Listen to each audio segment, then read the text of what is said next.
If you've ever struggled to line up objects perfectly in Blender, this quick tutorial is going to save you a lot of time. In the next few minutes, I'm going to show you how to quickly align objects in Blender using a simple method that works great when you want fast, clean placement without overcomplicating the process.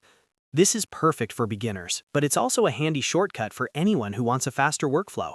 If this video helps you out, make sure to hit like and subscribe for more Blender tips and tutorials. Alright, let's jump in. First, select the object you want to align.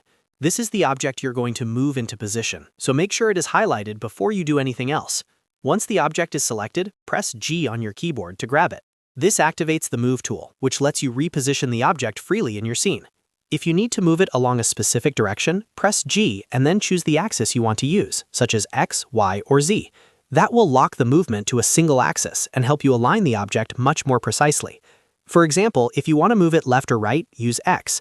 If you want to move it forward or backward, use Y. And if you want to move it up or down, use Z. After that, press B to enable box-style movement and make the alignment process easier. Now move your mouse to help snap the object into the alignment area. As you move it around, keep an eye on the position and use the mouse to guide it where you want it placed.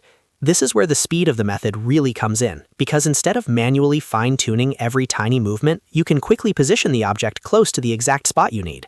Once the object is in the right place, move your mouse to where you want to place it and click to confirm the position. That locks the object into alignment and finalizes the move.